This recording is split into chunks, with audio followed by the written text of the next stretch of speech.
আমরা নিরপেক্ষ নই, আমরা মুক্তিযুদ্ধের পক্ষে। শুধু দর্শক শ্রোতা, দৃষ্টিকোণ একাত্তরের পক্ষ থেকে আপনাদের স্বাগত জানাই। বাংলাদেশ আজ কেমন আছে? বাংলাদেশের কেমন চলছে বাংলাদেশ? গত 14 মাসে আমরা কোন বাংলাদেশকে দেখছি? আমাদের তরুণ প্রজন্ম বা যারা 1971 সনের পরে জন্মগ্রহণ করেছেন, 70-80-র দশক থেকে তারপরে যারা বেড়ে উঠেছেন, তারা যে বাংলাদেশকে আমরা দেখে এসেছি গত 14 মাসে, আমরা সেরকম বাংলাদেশ কি দেখছি? বা আমাদের ইতিহাস, আমাদের মুক্তিযুদ্ধ, আমাদের স্বাধীনতা, আমাদের জাতির পিতা জাতির জনক বঙ্গবন্ধু শেখ মুজিবুর রহমান এবং আমাদের যারা বীর আছেন, তাদেরকে আমরা আসলে কতটুকু ধারণ করি, কতটা উপলব্ধি করি, এবং আমাদের সংবিধান এবং আমাদের বাংলাদেশের প্রতি আমাদের শ্রদ্ধাবোধ, ভালোবাসা, আমরা যারা সিনিয়র আছি তারা তো আছি, তরুণ প্রজন্ম আসলে কিভাবে এটাকে ধারণ করে বা কি করছে গত 14 মাসে আমরা এই যে জেনজি বলি, আসলে জেনজি কিভাবে বাংলাদেশটাকে দেখছে, এবং আমরাই বা কিভাবে তাদেরকে আহ আহ, বুঝার চেষ্টা করছি বা বুঝতে পারছি, সে সমস্ত কিছু নিয়ে আজকে আলোচনা করার চেষ্টা করব। আমাদের একজন বিশেষ অতিথি আমাদের চ্যানেলে প্রথম এসছেন দৃষ্টিকোণ একাত্তরে। তিনি হচ্ছেন আপনাদের অনেকের পরিচিত, সবার সিনিয়র সাংবাদিক, লেখক, কলামিস্ট আপনাদের, এবং উনি কিন্তু এক সময় ঢাকা বিশ্ববিদ্যালয়ের ইংরেজি শিক্ষকও ছিলেন, এবং উনি কিন্তু খুব ভালো একজন বিশিষ্ট সংস্কৃতিজন। এটা অনেকে হয়তো জানেন, অনেকে হয়তো জানেন না। তিনি হচ্ছেন আমাদের সবার প্রিয় শ্রদ্ধাভাজন আনিস আহমেদ। আনিস ভাই, আপনাকে দৃষ্টিকোণ একাত্তরের পক্ষ থেকে স্বাগত জানাই। আহ, অসংখ্য ধন্যবাদ আপনাকে শায়লা আহমেদ লোপা, আমাকে এই অনুষ্ঠানে আমন্ত্রণ জানানোর জন্য। বস্তুতপক্ষে এই জাতীয় টক শোতে ইউটিউব কেন্দ্রিক আমার যোগদান এই প্রথম। অনেক ধন্যবাদ, এবং আমরা সত্যি কৃতজ্ঞতা জানাই, আর নিজেকে আমি খুবই ভালো লাগছে, গর্বিত বোধও করছি যে আপনি আমাকে সময় দিয়েছেন। আপনি বলেছিলেন যে আমি সময় যখন হবে তোমাকে সময় দেব, আপনি দিয়েছেন। সেই জন্য কৃতজ্ঞতা, বিশেষ করে দৃষ্টিকোণ একাত্তরের পক্ষ থেকেও আমাদের টিম সবাই খুবই উদ্বেলিত যে আপনি আমাদেরকে সময় দিয়েছেন। আনিস ভাই, আমি আমার ভূমিকায় বলছিলাম যে এই যে একটা তরুণ প্রজন্ম বেড়ে উঠলো, এবং আমরা একটা নতুন মানে আমরা যেটা দৃশ্যমান সেটাই তো বলবো, যে এই যে তরুণ প্রজন্ম, সেটার সাথে মনে হয় আমাদের জেনারেশনগুলোর মানে মনে হয় রিলেট করতে পারছি না, বা গ্যাপটা কোথায়? কি মনে হয়? কারণ আমাদের যে বাংলাদেশ, আমাদের যে সংবিধানের 4 মূল নীতি, আমাদের যে অসাম্প্রদায়িক বাংলাদেশ, এবং আমাদের যে একটা বিপুল একটা মানে কি বলবো, একটা রিচ, একটা খুবই সমৃদ্ধশালী একটা সাংস্কৃতিক একটা পরিমণ্ডলে আমাদের আছে, এবং বিশিষ্ট বিশিষ্ট জনেরা, জগৎ বিখ্যাত সব সংস্কৃতি জনেরা আমাদের দেশে জন্মগ্রহণ করেছেন, এবং আমরা সেগুলো শুনেই বড় হয়েছি, দেখে বড় হয়েছি। হঠাৎ করে মনে হচ্ছে গত 14 মাসে অন্য একটা বাংলাদেশকে আমরা ডিসকভার করছি। আপনি কিভাবে দেখেন এই যে জিনিসটাকে, বিষয়টাকে? আসলে আমার মনে হয় যে তরুণ প্রজন্মের মধ্যে পরিবর্তন বলুন, বিবর্তন বলুন, এটা খুব স্বাভাবিক ব্যাপার। কিন্তু যেটা অস্বাভাবিক ব্যাপার আমরা লক্ষ্য করছি, সেটা হচ্ছে তরুণ প্রজন্ম একাংশ, অন্তত আমি সকলকেই দোষারোপ করব না, না। তরুণ প্রজন্মের একাংশ যখন আমাদের মুক্তিযুদ্ধের ইতিহাস, যখন আমাদের জাতির জনক বঙ্গবন্ধু শেখ মুজিবুর রহমান এবং আমাদের নিজস্ব সংস্কৃতিকে অস্বীকার করছে, কিংবা অবহেলা করছে, কিংবা ক্ষেত্র বিশেষে বিদ্রূপ করছে, তখন আমরা অত্যন্ত মর্মাহত বোধ করি। আমরা কথা বলবো না যে 1952 সালের তরুণ সম্প্রদায়ের মতোই এখনকার তরুণ সম্প্রদায় চলবে, কারণ এখন অনেক বৈজ্ঞানিক উন্নতি হয়েছে, অনেক কিছুই হয়েছে। সেগুলো যদি আমাদের তরুণ প্রজন্ম, যাকে আমরা জেন জি বলছি, জেনারেশন জি, তারা ধারণ করে, তাহলে কিন্তু আপত্তি নেই। কিন্তু আপত্তিটা ওইখানে, যেখানে তারা আমাদেরকে এবং নিজেরাও নিজেদের শেকড় থেকে বিচ্ছিন্ন হয়ে যাচ্ছে। সংস্কৃতির প্রসঙ্গটা যখন আসে, তখন আমরা দেখি যে আমাদের সংস্কৃতি হচ্ছে বাঙালি সংস্কৃতি। আমরা বাংলাদেশের মানুষ, এবং সংস্কৃতিটা কিন্তু স্থান নির্ভর, অর্থাৎ এর একটা ভৌগোলিক ভিত্তি আছে। ধর্ম এবং সংস্কৃতির মধ্যে কোনো দ্বন্দ্ব হবার কথা নয়। ধর্ম যার যার কাছে নিজস্ব বিশ্বাসের ব্যাপার। এই যে আরব দেশের লোকেরা বলে উই আর আরবস, তারা কিন্তু কখনো বলে না উই আর মুসলিমস। এটা নিশ্চয়ই লক্ষ্য করেছেন। কাজেই আমরা যে বাঙালি, এর সঙ্গে আমরা মুসলমান না, আমরা হিন্দু না, আমরা খ্রিস্টান না, আমরা বৌদ্ধ, কিংবা আমরা কোনো ধর্ম মানি কি মানি না, এর কোনো দ্বন্দ্ব হওয়ার কথা নয়।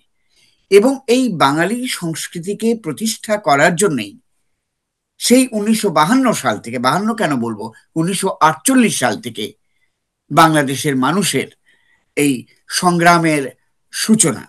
এবং ভাষা থেকে আমাদের সরিয়ে নেওয়ার জন্যে পাকিস্তানিদের যে ষড়যন্ত্র ছিল, সেই ষড়যন্ত্রের পেছনে কিন্তু আসলে আমাদের সংস্কৃতি থেকে বিচ্ছিন্ন করারও একটা প্রয়াস ছিল। 1961 সালে রবীন্দ্রনাথের জন্মের সুবর্ণ জয়ন্তী উপলক্ষে নানা রকম বিরোধিতা করেছিল তখনকার পাকিস্তান সরকার। এবং আমরা বিস্ময়ের সঙ্গে লক্ষ্য করি যে এখনকারও কোনো কোনো প্রজন্ম এ কথা, এখনকার প্রজন্মেরও কেউ কেউ এ কথা বলছেন যে না, রবীন্দ্রনাথের কে প্রতি আমরা যাব কেন, আমরা রবীন্দ্রনাথের এই জাতীয় সঙ্গীত গ্রহণ করব কেন। এবং এটি আমাদের অত্যন্ত কষ্টের ব্যাপার। যারা জানেন না যে রবীন্দ্রনাথের সঙ্গে বাংলাদেশে, অর্থাৎ তদানীন্তন পূর্ব বাংলার যে সংযোগ এবং সম্পৃক্ততা ছিল, সে কথা যারা জানেন না, তারাই কেবল এ কথা বলতে পারেন। যেমনটি বলেছেন গোলাম আজমের ছেলে, একেবারে জেল থেকে ছাড়া পেয়েই তথাকথিত আয়না ঘর থেকে বেরিয়ে এসে একেবারে সুস্বাস্থ্য বজায় রেখেও তিনি মন্তব্য করলেন যে জাতীয় সঙ্গীত পরিবর্তন করা উচিত। সেটা কোনো ক্রমেই গ্রহণযোগ্য নয়। সেইভাবে আমাদের নিজস্ব সংস্কৃতি, বাঙালি সংস্কৃতি, আমাদের পোশাকে আশাকে বলুন, আমাদের কথাবার্তায় বলুন, সেটাকে আমাদের লালন এবং ধারণ করতে হবে। তো সেটাই হচ্ছে বড় কথা।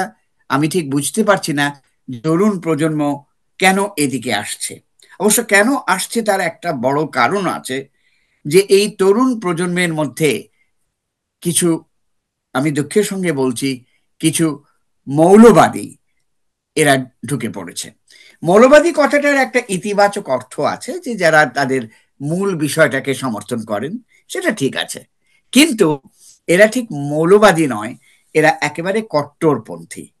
তারা বাংলাদেশকে নব্য পাকিস্তানে পরিণত করতে চায়।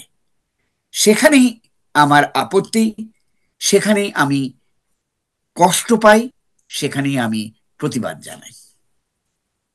ধন্যবাদ আনিস ভাই, আপনার কি সুন্দর করে আপনি কথা বলেন। আহ, আনিস ভাই, একটা বিষয় আমার এখানে জাস্ট মনে হলো যে আমাদের তরুণ প্রজন্ম অবশ্যই তাদের মানে আমাদের জেনারেশনে বা তারও আগের জেনারেশনে যেটা হয়ে আসছে, যেভাবে চর্চা করে আসছে, এখনকার তরুণ প্রজন্ম অবশ্যই তাদের আম, তথ্য প্রযুক্তি বদলেছে, তাদের চয়েস বদলাবে, সবই ঠিক আছে। কিন্তু আমি আমি আপনি তো অবশ্যই, যে অনেক দেশে আমরা যেমন কি, আপনি যদি পাশের দেশ, আপনি ইন্ডিয়া ধরেন বা পশ্চিমবঙ্গ ধরেন, ওখানেও কিন্তু তারা কিন্তু তাদের মূল জায়গাটা থেকে সরে যায়নি। মূল জায়গাটা কিন্তু তাদের আছে, এবং আপনি বুঝতে পারবেন যে তাদের যে জাতীয়তাবোধ বা তাদের যে সংস্কৃতি, তাদের যে কৃষ্টি কালচার, সেগুলোকে কিন্তু তারা ডিজোন করতে চেষ্টা করেনি। এবং কিন্তু এটা আমি আমাদের দেশের তরুণ প্রজন্মের এক অংশ, একটা যেটা দৃশ্যমান হচ্ছে এবং ইনফ্লুয়েন্স হচ্ছে অন্যান্য মানুষ, তরুণ প্রজন্ম বা আরো জুনিয়র যারা, তাদের মধ্যে এটা লক্ষ্য করছি। এক আর দ্বিতীয়ত, ইদানিং আমি আরেকটা জিনিস দেখলাম, ওরা না আম, আহ, এই ধরেন আহ, সংস্কৃতিকে নিয়ে আসবে, কালচারকে নিয়ে আসবে, তারপর সেখানে রবীন্দ্রনাথকে নিয়ে আসবে, তারপরে রবীন্দ্রনাথকে কাউন্টার দেওয়ার জন্য নজরুল ইস কাজী নজরুল ইসলামকে ওনার পাশাপাশি দাঁড় করিয়ে একটা মুখোমুখি দাঁড় করানোর একটা যে টেন্ডেন্সি, এই এটা তো মানে এই ব্যাখ্যাটা কি হতে পারে, যে এটা কি আম, মানে মুসলিম কবি, হিন্দু কবি বা এরকম কিছু? এটা একটা মজার ব্যাপার যে তারা নিজেরাই বোঝে না জি। যে কাজী নজরুল ইসলাম নিজেও বড় রকমের অসাম্প্রদায়িক ব্যক্তি ছিলেন। ব্যক্তি তারা ছিলেন, সেটা হ্যাঁ। জানেই না। এটা সত্যি কথা যে কাজী নজরুল ইসলাম অনেক গান লিখেছেন, কিন্তু সেই সঙ্গে কাজী নজরুল ইসলাম কিন্তু প্রচুর শ্যামা সঙ্গীত লিখেছেন। হ্যাঁ। রবীন্দ্রনাথ শ্যামা সঙ্গীত লেখেননি, ইসলামী গানও লেখেননি। না। তো রবীন্দ্রনাথের বিষয়টা ছিল মানুষের হৃদয়কে কেন্দ্র করে। জি। অর্থাৎ আমি এক জায়গায় ব্যাখ্যায় বলেছি যে যুক্তিবিদ্যায় যেমন আরোহ এবং অবরোহ দুটো পদ্ধতি আছে। জি। একটা পদ্ধতি হচ্ছে মানুষ মরণশীল, অতএব আমি মানুষ, আমি মরণশীল, এটি হচ্ছে অবরোহ পদ্ধতি। হুম। আর যদি আমি বলি আমি মরণশীল, তিনি মরণশীল, উনি মরণশীল, অতএব সকল মানুষ মরণশীল, সেটা হলো আরোহ পদ্ধতি। তো এই আরোহ পদ্ধতিতে কবিতা লিখেছেন কিংবা সাহিত্য চর্চা করে নজরুল ইসলাম। কাজী নজরুল ইসলামের ব্যাপার ছিল উনি প্রতিটি ধর্ম সংক্রান্ত বিষয়ই লিখেছেন, কিন্তু এক জায়গায় গিয়ে তিনি সকলকে মিলিয়ে দিয়েছেন। আর রবীন্দ্রনাথ শুধু কবি ছিলেন না, তিনি বড় দার্শনিক ছিলেন। হ্যাঁ। আরো একটা কথা এখানে বলা দরকার, যদিও এটা আহ, হিন্দু ধর্মকে ছোট করার জন্য নয়, রবীন্দ্রনাথ কিন্তু হিন্দু ছিলেন না, তিনি ব্রাহ্ম না, ছিলেন। ব্রাহ্ম ছিলেন। হ্যাঁ, তিনি ব্রাহ্ম ছিলেন, একেশ্বরবাদী ছিলেন। তার বাড়িতে কোনো প্রতিমা পূজা হতো না যদ্দূর জানি। এবং তার কিছু গান যদি আপনি লক্ষ্য করুন, সেই গানের মধ্যে সুফিবাদের কথা আছে, আছে। লালনের প্রভাব আছে, অনেক কিছুই আছে। তাহলে তিনি কেন পরিত্যাজ্য হবেন? সেটা এই যে নতুন প্রজন্মের একাংশ যারা রবীন্দ্রনাথও পড়েননি, নজরুলও পড়েননি, তারা কিন্তু একজনকে আরেকজনের সঙ্গে একটা দ্বান্দ্বিক সম্পর্কে নিয়ে আসেন। রবীন্দ্রনাথ এবং নজরুলের মধ্যে কোনো ক্রমেই কখনোই দ্বান্দ্বিক সম্পর্ক ছিল না। তারা পরস্পরকে ভালোবাসতেন, শ্রদ্ধা করতেন, এবং নজরুল রবীন্দ্রনাথের চাইতে অনেক ছোট হওয়া সত্ত্বেও রবীন্দ্রনাথও নজরুলের প্রতিভার প্রশংসা করেছেন, এবং নজরুল তো রবীন্দ্রনাথের ভক্ত ছিলেন। আর কার নাম অনইসলামিক, এটা নিয়ে কিন্তু বিতর্কের কোনো উৎস নেই। আমি একটা মজার কথা আপনাকে বলি। আমি একবার একটা লেখা লিখেছিলাম, লেখাটির নাম ছিল রবীন্দ্রনাথ যদি হতেন শামসুর রহমান। তো অনেকেই ভেবেছেন যে আমি বোধহয় কবি শামসুর রহমানের সঙ্গে রবীন্দ্রনাথের তুলনা করছি। আসলে কিন্তু না, তাদের দুজনের নামই এক। রবি মানে আরবিতে শামস, অর্থাৎ সূর্য, আর ও। রহমান নাথ। কাজেই এখন শামসুর রহমান হলেই ওনাকে আমি গ্রহণ করব, আর রবীন্দ্রনাথ হলেই উনি পরিত্যাজ্য হবেন, সেটা নয়। তো এই বিষয়গুলো যে পর্যন্ত আমাদের তরুণ প্রজন্মকে না জানানো হয়, এখানে আমি বলবো যে আমাদের শিক্ষার ত্রুটি আছে, হুম। আমাদের দীক্ষার ত্রুটি আছে। এই ত্রুটিগুলো আমাদের কাটিয়ে উঠতে হবে। আমি বেশ কিছুদিন আগে, আজ থেকে ধরুন 3-4 বছর আগে লিখেছিলাম যে মাদ্রাসা শিক্ষার মধ্যে বাংলাদেশের মুক্তিযুদ্ধ অন্তর্ভুক্ত করতে হবে।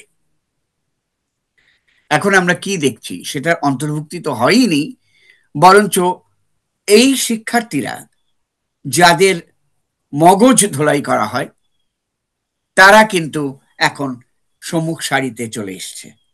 সেটা আমাদের দুর্ভাগ্যের বিষয়। আমি মাদ্রাসা শিক্ষাকে খাটো করেও দেখছি না, যদিও আমি ব্যক্তিগতভাবে মনে করি যে মাদ্রাসা শিক্ষার কোনো অবকাশ এখন থাকা উচিত নয় এই যুগে। মাদ্রাসার মানেটা হচ্ছে স্কুল কিংবা বিদ্যালয়। তো আমাদের বিদ্যালয়গুলোতে সকল ধর্মের শিক্ষা দেওয়া হয়। বিশ্ববিদ্যালয় পর্যায়ে যখন আপনি যান, সেখানে ইসলামিক স্টাডিজ ডিপার্টমেন্ট আছে, ইসলামিক হিস্ট্রি ডিপার্টমেন্ট আছে। তো তারপরে মাদ্রাসার শিক্ষার গুরুত্বটা কোথায়? সেই গুরুত্ব অনেকখানি হারিয়ে গেছে। তারপরেও আমি এটার সমালোচনা না করে আমি বলি যে মাদ্রাসা শিক্ষার্থীদেরকে বাংলাদেশের জাতীয়তা বোধ সম্পর্কে সচেষ্ট হতে হবে। যারা এখন বাংলাদেশকে নব্য পাকিস্তানে পরিণত করার প্রচেষ্টা চালাচ্ছেন এবং খুব সূক্ষ্মভাবে চালাচ্ছেন, তারা আমাদের কাছে কখনোই গ্রহণযোগ্য হবেন না। আহ, আপনি বললেন আনিস ভাই, আপনি প্রস্তাব করেছিলেন যে মাদ্রাসা শিক্ষায় যেন মুক্তিযুদ্ধকে অন্তর্ভুক্তি করা হয়। তারপরে এটার কোনো, আপনি কি কোনো ফিডব্যাক পেয়েছেন, বা কোনো কোনো যারা শিক্ষা অধিদপ্তরে ছিলেন তখনকার, আপনার সাথে কোনো মানে এটার উপর কোনো কাজ হয়েছিল, বা আপনার সাথে কেউ কমিউনিকেট করেছিল যে আপনি কিভাবে ভাবছেন? কারণ আপনি তো একজন সমাজের, আপনি একজন শিক্ষকও ছিলেন না তো, আপনার কাছ থেকে, এবং আপনি একজন বিজ্ঞজন, আপনার কাছ থেকে মতামত নেওয়া যেতে পারতো। এরকম কি কোনো ফিডব্যাক, আপনার মতামতটা দেওয়ার পরে কোনো কেউ আপনার সাথে যোগাযোগ করেছিল যে কিভাবে করতে না, চান? একেবারেই নয়, একেবারেই নয়, কেউ যোগাযোগ করেনি। এটা আমি আমার একটা লেখায় বড় করে লিখেছিলাম। হুম, হুম। তো এটা যারা পড়েছেন তারা হয়তো সমর্থন করেছেন, কেউ কেউ হয়তো দ্বিমত প্রকাশ করেছেন। কিন্তু আপনি যেভাবে বলছেন যে শিক্ষা বিভাগ থেকে কিংবা তদানীন্তন সরকারের তরফ থেকে কোন রকম যোগাযোগ করে এটা কিভাবে ভারসাম্য আনা যায় ধর্মীয় শিক্ষার সঙ্গে, আমাদের জাতীয়তাবোধের স্পৃহাকে, আমাদের মুক্তিযুদ্ধের ইতিহাসকে, সে নিয়ে কিন্তু চিন্তা ভাবনার করতে পারেননি কোনো সরকারি কর্মকর্তা কর্মচারী কিংবা তখনকার রাজনীতিবিদরাও। এটা কোন সালে করেছিলেন, মনে আছে? আমি আমার যদ্দূর মনে হয় আমি বছর দুয়েক আগে এটা লিখেছিলাম। না, আমি এই জন্য বললাম আনিস ভাই যে আমার কাছে, আমি যখন এই, এখন তো আরো গত 14 মাস যাবত বা তারও কিছুদিন আগে থেকে, জুলাই থেকে আমি খুব ভালো করে প্রতি মুহূর্তে অবজার্ভ করছি, আমার কাছে একটা জিনিস মনে হয়েছে যে এই যে আপনাদের মতো যারা, আপনারা তো আমাদের অ্যাসেট, আপনাদের অভিজ্ঞতা, আপনাদের চিন্তা, আপনাদের ভাবনাকে কাজে লাগিয়ে আমরা অনেক কিছু এগিয়ে নিয়ে যেতে পারতাম। ওই জায়গাগুলোতে আমরা বোধহয় ওইভাবে সিরিয়াসলি নেইনি, কারণ আপনি একটা একটা ধারণার কথা, আপনি একটা আপনার অভিমতটা দিয়েছেন, সেই বিষয়টা হয়তো কেউ যদি ওই শিক্ষা অধিদপ্তর থেকে বা মন্ত্রণালয় থেকে, আচ্ছা উনি এটা বলছেন, তাহলে ওনার সাথে আমি কথা বলি যে আপনারা এরকম একটা টিম করি বা কিছু একটা বানাই, একটা গ্রুপ বানাই যারা নাকি ভাববে বা করবে বা আমাদের গাইড করবে যে কিভাবে আমরা এগিয়ে নিতে পারি, আমরা কি আসলেও মাদ্রাসা, কারণ মাদ্রাসায় প্রচুর শিক্ষার্থী এবং না, প্রচুর সেটা, মাদ্রাসা, হ্যাঁ বলুন। মাদ্রাসা না, সেটার ওটাকে তো ব্যাপারে আপনি বাদ দিতে পারেন না সমাজ থেকে, তাই না? আমরা তো বাদ না, দিতে পারবো না। একদম, একদমই না। কিন্তু মুশকিলটা হচ্ছে এই যে আমি কোনো দলেরই নাম করতে চাই না। জি, জি, রাজনৈতিক সুবিধা আদায়ের জন্য জি। তারা কিন্তু সবসময় বিভিন্ন পন্থীদেরকে দের মানে অন্যায়ভাবে সুবিধা দেওয়ার চেষ্টা করেছে এবং অন্যায় আবদার রক্ষা করার চেষ্টা করেছে। কিন্তু এই ব্যাপারে যদি তারা মনোযোগ দিতেন, ভারসাম্য আসতো, তাহলে এই যে মগজ ধুলাইয়ের কথা বলছি, এই মগজ ধুলাইটা হতো না। কারণ মাদ্রাসার শিক্ষার মধ্যেও কিন্তু অনেক অপশিক্ষা আছে, ইসলাম সম্পর্কে অনেক ভুল তথ্য আছে, ভুল ব্যাখ্যা আছে। সেগুলোও কিন্তু থাকতো না, সেগুলোর ভালোভাবে নিরপেক্ষভাবে সেটা দেখার সুযোগ ছিল। কিন্তু সেটা দেখতে চাননি অনেকেই। আহ, ধন্যবাদ আনিস ভাই। আমি আপনাকে এই বিষয়টা নিয়ে কেন কথা বলছি, আমাদের কোনো দর্শক বা কেউ যদি শোনেন, যেমন আমার কাছে মনে হয়েছে উম, গত 15 বছর 7 মাসের গভর্নমেন্টকে আমি ধরি, শেখ হাসিনার, কারণ লাস্ট গভর্নমেন্ট ওনারাই ছিলেন, তারপরে তো এখন ইউনূস সরকার। আমরা আমাদের যে সংস্কৃতি চর্চা, যেটা আমি আমার ছোটবেলাটায় দেখে বড় হয়েছি, নাটক হচ্ছে, গান হচ্ছে, পাড়ায় স্কুলে বিতর্ক প্রতিযোগিতা হচ্ছে, খেলার প্রতিযোগিতা হচ্ছে, ক্রীড়া হচ্ছে, ওগুলো বোধহয় কেমন যেন একটা স্থবির হয়ে গেছিল। সেই জায়গাতে চলে এসেছিল ইসলামী ওয়াজ। কারণ মানুষকে আপনি যদি কিছু চয়েস দেন, যেটা দিবেন সেটাই তো, মানুষের তো বিনোদনেরও দরকার আছে। রাতে যে ওয়াজ শুনতেছে, আগে মানুষ শুনতো হয়তো পুঁথি, পালা, পার্বণ গান। তো এই যে একটা একটা গ্যাপ হয়ে গেল, কোনো গ্যাপই তো খালি থাকে না, ওটা তো ভরে যায় একটা অন্য কিছু, যা দিবেন সেটা দিয়ে এটা ফিল আপ হয়ে যায়, শূন্যস্থান পূরণ হয়। এই জায়গাটাতে শুধু তো মানে সাংস্কৃতিক কর্মীদেরও আমার কাছে মনে হয় যে আহ, একটু কি, ওনাদেরও কি একটু আহ, প্রচেষ্টার কমতি ছিল, কারণ আহ, যারা সিনিয়র হয়ে গেছেন, যেসব সংস্কৃতি জনেরা, বিশিষ্ট জনেরা, ওনাদের দিক থেকেও আমরা কিন্তু সেরকম ভাবে কোনো কাজ করতে দেখিনি। এটাও তো সত্যি না, শুধু তো সরকারের আশায় বসে থাকলে হবে, এরকম আমার কাছে মনে হচ্ছে। আপনি কেমন করে দেখছেন? আমার মনে হয় সাংস্কৃতিক কর্মীরা অত্যন্ত সক্রিয় ছিলেন, তারা কাজ করেছেন, গান হয়েছে, নাটক হয়েছে, কিন্তু দুটো পৃথিবীকে আলাদা করে রাখা হয়েছে। আলাদা করে রাখা, ওকে। এটি হচ্ছে সমস্যা। কারণ আমরা যারা গানের অনুষ্ঠানে গেছি, আমরা যারা নাটক দেখতে গেছি, আমরা যারা সাংস্কৃতিক ব্যাপারে সম্পৃক্ত হয়েছি, কবিতা আবৃত্তি করেছি, তারা কিন্তু চেয়ে দেখিনি যে অন্যদিকে লোকেরা অন্যদিকে এগোচ্ছে।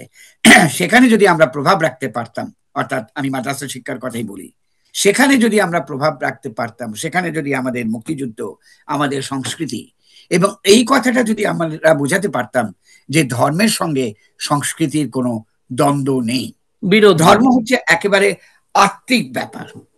এবং আমি সবসময় বলি যে religion is not only ritualistic, it is spiritualistic. কাজেই শুধু রিচুয়ালিজমের মধ্যে থাকলে হবে না, এটাকে স্পিরিচুয়ালিজমের মধ্যে নিয়ে আসতে হবে। এবং সেই কথাটা আমাদের সুফি সাধকরা বলেছেন, যাদের মাজার গুড়িয়ে দেওয়ার কথা এখন লোকজন বলছে, সেই গুলিয়ে কথাটা দিচ্ছে আলাউল, আনিস ভাই। হ্যাঁ, সেই কথাটা আলাউল বলেছেন, সেই কথাটা রবীন্দ্রনাথ বলেছেন, সেই কথাটা কাজী নজরুল ইসলাম বলেছেন। কিন্তু এই আত্মিক দিকটা, ধর্মের আত্মিক দিকটা অনুভব না করে বাহ্যিক দিক নিয়ে আমরা মাথা ঘামিয়েছে, যে মাথায় কাপড় দেয়া উচিত কি উচিত না, কিংবা এই যে আপনি টিপ লাগিয়েছেন সেটা নিয়েও নানান রকম কথা বিভিন্ন জায়গায় অনেক হচ্ছে। শুনি আপা, হ্যাঁ, হ্যাঁ, আনিস ভাই। কিন্তু টিপ তো হচ্ছে একটা প্রসাধনী। কাজেই এই প্রসাধনী আপনি কেন ব্যবহার করবেন না? আপনার বাঙালিত্বের পরিচয়, এর সঙ্গে তো অন্য কোনো ধর্মের সম্পৃক্ততার প্রশ্ন আসে না। অন্য ধর্মের লোকেরা এটা ব্যবহার করতেই পারেন, কিন্তু সকল ধর্মের লোকেরই ব্যবহার করতে পারেন যারা বাঙালি। কাজে এই জিনিসগুলোর গভীরভাবে উপলব্ধি করার অভাব আমাদেরকে এই সংকটের মুখোমুখি করেছে। হ্যাঁ, এটা আমার কাছে মনে হয়েছে একদম খুব একটা ভালো কথা বলেছেন। চর্চা হয়েছে, কিন্তু আমার মনে হচ্ছে ইউ আর রাইট দ্যাট আমাদের দুইটা গ্রুপ একদম সেগ্রিগেটেড হয়ে আলাদা আলাদা হয়ে গেছিল। যারা সংস্কৃতি চর্চা করছে তারা একটা গ্রুপ, যারা প্রোগ্রেসিভ তারা একটা গ্রুপ, আর যারা কট্টরপন্থী তারা একটা গ্রুপ। বাট আমাদের কিন্তু একটা সুফিবাদী আম, একটা আমাদের মুসলিমরা তো তাই ছিলাম না? আমাদের আম, নামাজও পড়ছেন, আবার রাত্রেবেলা যে যাত্রাপালাও বা গান শুনছেন, পুঁথি করছেন, লালনের উৎসব করছেন, এরকমও ছিল। সেই জায়গাটা থেকে বোধহয় আমরা এরকম একটা আলাদা পথ চুজ করে নিলাম এবং সেই কনফ্লিক্টটা এখন 14 মাসে মনে হয় আরো প্রকটভাবে দেখতে পাচ্ছি। আনিস ভাই, আহ, এবার আমি আপনার খুব প্রিয়জন, আপনি সবসময় আপনার লেখা আমি পড়ি, তো তো আপনি বিশেষ করে আপনার লেখায় আমি রবীন্দ্রনাথ এবং বঙ্গবন্ধু, এই দুইজনের লেখা আমি খুব আপনার দেখতে পাই। আপনি লিখেন মজার মজার, বঙ্গবন্ধুকে নিয়ে তো খুব ভালো ভালো লেখা আপনি লিখেন। বঙ্গবন্ধুকে আপনি কিভাবে, আহ, আপনার বঙ্গবন্ধু কেমন, আপনি কেমন করে দেখেন? মুক্তিযুদ্ধ আছে, বঙ্গবন্ধুর যে পরিচয় আছে সেটা তো আছে, আপনার বঙ্গবন্ধু কেমন, আপনি কিভাবে ভাবেন? না, আমি মনে করি বঙ্গবন্ধু আমাদের প্রত্যেকেরই হৃদয়ে থাকা উচিত। বাংলাদেশের মানুষ, বাঙালিদের মনের মধ্যে বঙ্গবন্ধু থাকা উচিত। বঙ্গবন্ধুকে নিয়ে যে সমস্ত সমালোচনা করা হয় সেগুলো কিন্তু যুক্তিগ্রাহ্য নয়। অনেকে কথা বলেন যে বঙ্গবন্ধু যদি পাকিস্তানের প্রধানমন্ত্রী হতে পারতেন তাহলে হয়তো তিনি বাংলাদেশের স্বাধীনতা চাইতেন না। এটা একেবারেই ভুল কথা। আমরা জানি যে সেই 1966 সালে বঙ্গবন্ধু 6 দফা আন্দোলন শুরু করেন, 6 দফা প্রস্তাব দেন, এবং এই 6 দফার মধ্যে দুটি দফা আছে, কালকে আমি আরেকটি অনুষ্ঠানে ওই কথা বলেছি। এই 6 দফার মধ্যে দুটি দফা আছে, একটি হচ্ছে আধা সামরিক বাহিনী গঠন, আরেকটি হচ্ছে অর্থনৈতিক বিষয়টি। এই দুটি বিষয় কিন্তু পাকিস্তান একমত হতে পারেনি। এখন ইংরেজিতে যাকে বলে ডেভিলস সাইড, সেই ডেভিল সাইড নিয়ে যদি আমি বলি, আমি মনে করি পাকিস্তানিরা ঠিকই করেছিল। অর্থাৎ তারা জানতো যে এই দুটি বিষয় মানলে পাকিস্তান থাকবে না, এবং বঙ্গবন্ধু পুরো 6 দফা এবং এই দুটো বিষয় সব ব্যাপারে তিনি নিরাপদ ছিলেন। 1970 সালে নির্বাচনের পর 1971 সালে জানুয়ারি মাসে পল্টন ময়দানে বঙ্গবন্ধু একটা বিরাট জনসভা ডেকেছিলেন এবং সেখানে নির্বাচিত সংসদ সদস্য এবং তখনকার প্রভিন্সিয়াল অ্যাসেম্বলি অর্থাৎ প্রাদেশিক পরিষদের সদস্য আওয়ামী লীগ থেকে নির্বাচিত সংখ্যাগুরু গুরু তো তারাই ছিলেন, সবাইকে নিয়ে বঙ্গবন্ধু শপথ পাঠ করিয়েছিলেন যে কেউ যেন 6 দফার ব্যাপারে কোনো আপোষে না যায়, কোনো পার্লামেন্টে কোনো ফ্লোর ক্রসিং না হয়। তো এই যে বিষয়টি, এবং তারপর 1971 সালের মার্চ মাসে যখন ইয়াহিয়া খানের সঙ্গে তিনি আলোচনায় বসলেন, তিনি আগাগোড়া নিরাপদ থেকেছেন। তিনি ওই আপোষটুকু করলেই তো পাকিস্তানের প্রধানমন্ত্রী হয়ে যেতে পারতেন। কিন্তু কেন তিনি নিরাপদ ছিলেন? নিরাপদ ছিলেন এই জন্যে যে তিনি বাংলাদেশের স্বাধীনতাই চেয়েছিলেন। তো এই কথাগুলো যারা বলেন যে তিনি বাংলাদেশের স্বাধীনতা চাননি, তারা একেবারেই কি বলবো, মূর্খের স্বর্গে বাস করেন। আরেকটি বিষয় উঠে আসে অনেক সময় বঙ্গবন্ধুকে নিয়ে, সেটা হলো স্বাধীনতা পরবর্তী সময়, বিশেষ করে বাকশাল গঠনের কথাটা আসে যখন।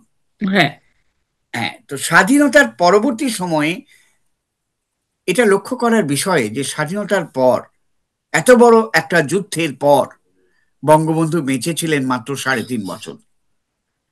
এই 3.5 বছরে যুদ্ধ বিধ্বস্ত একটি দেশকে ঠিক করাটা খুব সহজ ব্যাপার ছিল না। বঙ্গবন্ধু নিজেও মাঝে মাঝে হতাশা প্রকাশ করেছেন, দুর্নীতির কথা বলেছেন, তার নিজের দলেরও দুর্নীতির কথা তিনি বলেছেন একেবারে স্পষ্টভাবে। মানে কত বড় নেতা হলে এই কথাগুলো বলতে পারেন। তারপর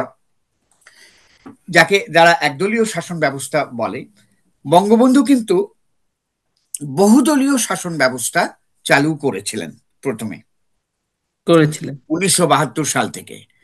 কিন্তু এই বহুদলীয় শাসন ব্যবস্থার সুযোগ নিয়ে যখন কিছু কিছু দল একেবারেই বাংলাদেশ বিরোধী অবস্থান চলে যায়, এবং আমার মনে হয় তখন এদের পেছনে যুদ্ধে পরাজিত জামাতে ইসলামীর লোকজনও ছিল লুকিয়ে।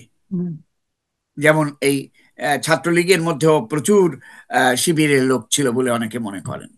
তো কাজেই এই লোকেরা কিন্তু যখন গন্ডগোল সৃষ্টি করে, গোলযোগ সৃষ্টি করে, হত্যাযজ্ঞ চালানো শুরু করে, তখন বঙ্গবন্ধুর কাছে কোনো বিকল্প ছিল না বাকশাল করার ব্যাপারে, যেটাকে তিনি একটা সাময়িক অবস্থা বলে বর্ণনা করেছিলেন। হ্যাঁ, এটা একটা। আরো একটা বিষয় চলে আসে, খুব গুরুত্বপূর্ণ, আমি বলতে চাই যে বঙ্গবন্ধুর সঙ্গে তাজউদ্দিন আহমেদের সংঘাতের বিষয়টি। হ্যাঁ, তাজউদ্দিন আহমেদের প্রতি আমরা সকলেই শ্রদ্ধাশীল, এ ব্যাপারে কোনো সন্দেহ নেই।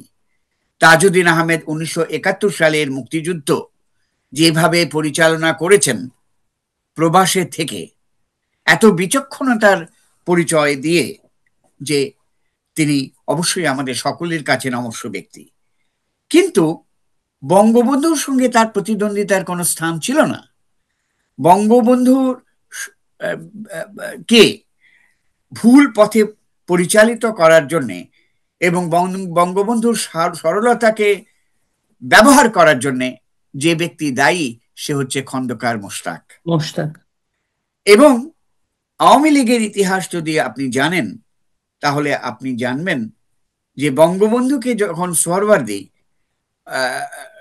সাধারণ সম্পাদক করলেন আওয়ামী লীগের, তার আগে খন্দকার মোশতাক এবং বঙ্গবন্ধু উভয়ই আওয়ামী লীগের যুগ্ম সম্পাদক ছিলেন, তখন থেকেই কিন্তু বঙ্গবন্ধুর ব্যাপারে খন্দকার মোশতাকের মনে একটা ঈর্ষা কাজ করেছে বড় রকমের। এরপর খন্দকার মোশতাক আশা করেছিল যে বঙ্গবন্ধু বোধহয় তাকে সাধারণ সম্পাদক করবেন আওয়ামী লীগের। বঙ্গবন্ধু কিন্তু ঠিক লোক চিনে তাজউদ্দিন আহমেদকেই সাধারণ সম্পাদক করেছিলেন। তো সেই রাগ কিন্তু রয়ে গিয়েছিল মোশতাকের মনে, এবং মোশতাক এত ধূর্ত লোক যে বঙ্গবন্ধুর কাঁধে হাত দিয়ে তার কানে কানে কথাগুলো বলার চেষ্টা করেছে বারবার। 1971 সালের আরেকটি ঘটনা আমি বলিনি, এটি খুব গুরুত্বপূর্ণ, আপনারা হয়তো অনেকেই জানেন। সেটা হলো যে মুক্তিযুদ্ধ চলার সময় খন্দকার মোশতাক আহমেদকে, যদিও তাজউদ্দিন আহমেদ মূলত পররাষ্ট্রমন্ত্রী করেছিলেন, কিন্তু এটা সকলেই মনে আছে যে পররাষ্ট্রমন্ত্রী হিসেবে তাজউদ্দিন আহমেদ খন্দকার মোশতাককে বাইরে যেতে দেননি, ভারতের বাইরে। বাংলার কারণ তিনি জানতেন যে খন্দকার মোশতাক কি করছে। বাইরে বাংলাদেশের পক্ষে যিনি কথা বলেছিলেন তিনি বিচারপতি আবু সাইদ চৌধুরী, ঢাকা বিশ্ববিদ্যালয়ের তদানীন্তন উপাচার্য। এখন বলি খন্দকার মোশতাক কি করছিল। খন্দকার মোশতাক যুক্তরাষ্ট্রের কনসুলেট অফিসে, কলকাতার কনসুলেট অফিসে গিয়ে বলার চেষ্টা করেছে পাকিস্তানের সঙ্গে যদি কনফেডারেশন হোক হোক, এটা নিয়ে আমাদের মাথা ব্যথা নাই, আমরা চাই আমাদের নেতা বঙ্গবন্ধুর মুক্তি। এটা ছিল খন্দকার মোশতাকের একটা বড় রকমের কূটচাল। এবং পরে বঙ্গবন্ধুকে খন্দকার মোশতাক এই কথা বোঝানোর চেষ্টা করেছে যে তাজউদ্দিন তো আপনার মুক্তি চায়নি, তাজউদ্দিন তো আপনাকে চায় না, তাজউদ্দিন তো প্রধানমন্ত্রী হয়ে বসে আছে, আমরা আপনার মুক্তির জন্য গিয়েছিলাম যুক্তরাষ্ট্রের উপদূতাবাসে। তো এই কথাগুলো বঙ্গবন্ধুর মনে একটু আঘাত হেনেছিল, একটা সরলতা বোধ ছিল বঙ্গবন্ধুর, আর মানুষের মনের কিছু দুর্বলতাও থাকে, যে জন্য বঙ্গবন্ধু এসেই বলেছিলেন যে আমি প্রধানমন্ত্রী হব। এখন যেটাকে ইংরেজিতে হাইন্ডসাইট বলি, পেছনে ফিরে তাকিয়ে আমি বলবো যে বঙ্গবন্ধু প্রধানমন্ত্রী না হয়ে জাতির জনক হয়ে পেছনে থাকলে অনেক ভালো হতো, তাজউদ্দিন সাহেবকেই প্রধানমন্ত্রী হিসেবে ছেড়ে দেওয়া উচিত ছিল। কিন্তু মোশতাক কি করলো? এক ঢিলে একাধিক পাখি মারল। এবং এক্ষেত্রে শেখ মনিও খানিকটা দায়ী, কারণ শেখ মনি মনে করেছিলেন যে তাজউদ্দিন তার প্রতিদ্বন্দ্বী, বঙ্গবন্ধুকে তিনি সাকসিড করবেন। কিন্তু কি হলো, যে রাতে মোশতাক বঙ্গবন্ধুকে মারলো সেই রাতেই শেখ মনিকে মারলো সপরিবারে, মানে তার স্ত্রী সহ, অন্তঃসত্ত্বার স্ত্রী সহ শেখ মনিকে হত্যা করলো। ওইদিকে ওই চারজন নেতা যারা আপোষ করেননি, আওয়ামী লীগের বহু নেতা কিন্তু আপোষ করে খন্দকার মোশতাকের ক্যাবিনেটে ঢুকে গেছিলেন, কিন্তু এই চার নেতা এরা আপোষ করেননি বলে এদেরকে কিন্তু জেলখানায় মেরে ফেলা হয়। কোনো বিচার হয়নি, কোনো কিছু হয়নি, কারণ তারা বঙ্গবন্ধুর প্রতি আজীবন শ্রদ্ধাশীল ছিলেন, আজীবন শ্রদ্ধাশীল ছিলেন। হ্যাঁ, কাজে ইতিহাসকে এই আলোকে আমাদের বিশ্লেষণ করতে হবে। এবং বঙ্গবন্ধু মানুষ ছিলেন, ছোটখাটো ভুল ত্রুটি করতে পারেন, কিন্তু এটা মনে রাখা উচিত যে বঙ্গবন্ধু না হলে বাংলাদেশের স্বাধীনতা হতো না। সেই 1948 সালের পর থেকে 1966 সালে, 69 সালে সব সময় কিন্তু বাংলাদেশের পক্ষে তিনি বলে এসছেন একেবারে অন্যভাবে। হ্যাঁ, তার একটা স্ট্র্যাটেজি ছিল, তার একটা কৌশল ছিল। বঙ্গবন্ধুর 7ই মার্চের ভাষণ সম্পর্কে আমি ভাষার ছাত্র বলে আমার একটি ভাষাতাত্ত্বিক বিশ্লেষণ আছে, সেটা নিয়ে আমরা পরে কথা বলবো। কিন্তু তার এই শেষের যে দুটো লাইন ওটা বলে দিই, যে এবারের সংগ্রাম মুক্তির সংগ্রাম, এইবারের সংগ্রাম আমাদের স্বাধীনতা সংগ্রাম। এই যে মুক্তি এবং স্বাধীনতা দুটো কথা তিনি ব্যবহার করলেন, কেন করলেন? কারণ মুক্তি এবং স্বাধীনতার মধ্যে তিনি একটা ইকুয়েশন ড্র করার চেষ্টা করেছেন, এই দুটোর সমীকরণ সাধন করেছেন। কিন্তু একই সঙ্গে মুক্তি কথাটার ভিন্ন মানেও ছিল। সেটা ছিল এই জন্যে যাতে করে বঙ্গবন্ধুকে পাকিস্তানিরা যাই বলুক না কেন, পৃথিবীর কেউ কিন্তু বিচ্ছিন্নতাবাদী বলে না, বলে তিনি স্বাধীনতাকামী ছিলেন। কারণ মুক্তির অনেক মানে হতে পারে, অর্থনৈতিক মুক্তি হতে পারে, সামাজিক মুক্তি হতে পারে, অনেক কিছু।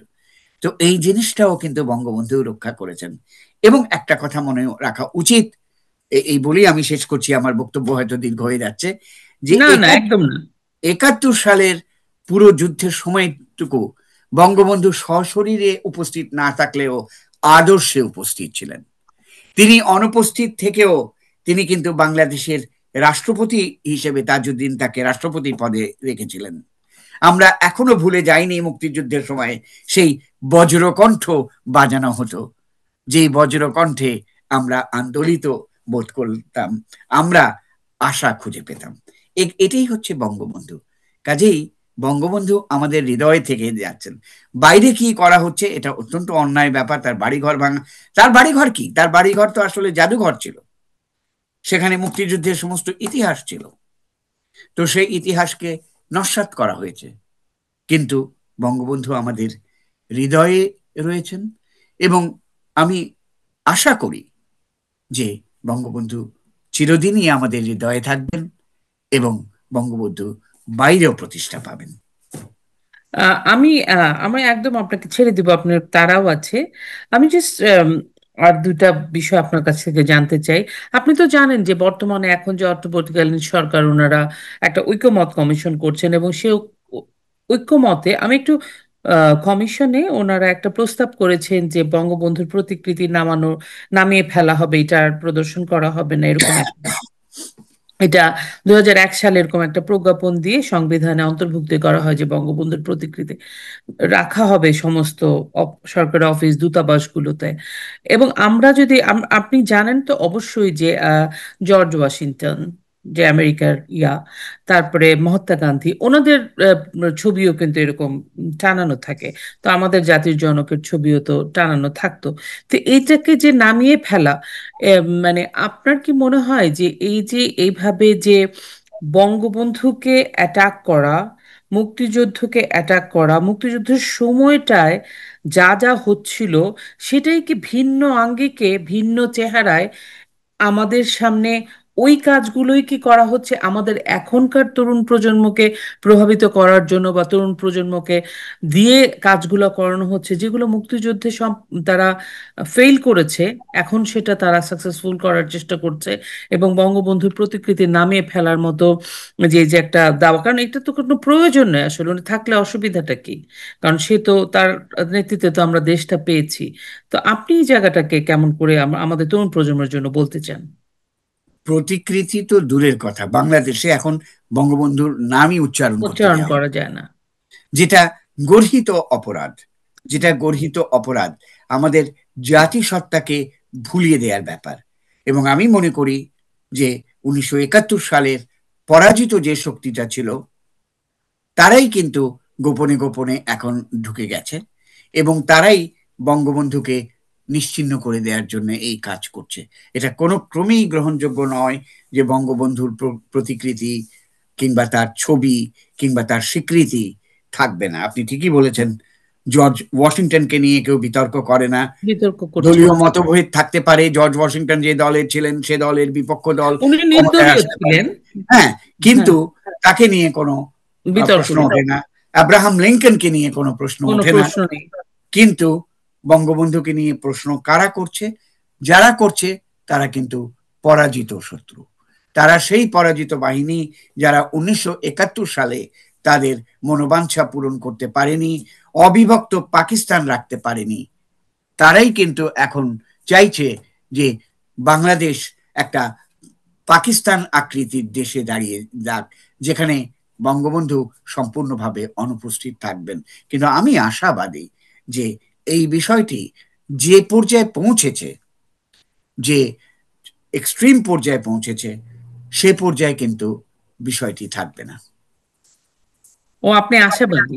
আমি আশাবাদী যে এর পরিবর্তন ঘটবে। পজিটিভ বঙ্গবন্ধু, পরিবর্তন হ্যাঁ, আমাদের দিকে আসবে পরিবর্তনটা? আমি আমাদের দিকে, আমি আশাবাদী যে আমাদের দিকেই পরিবর্তন আসবে। আমাদের দেশে মানে বাংলাদেশের মানুষের পক্ষে, মানুষের। বাঙালির পক্ষে, সেই মুষ্টিমেয় যুদ্ধ অপরাধীদের সমর্থকদের বিরুদ্ধে নয়।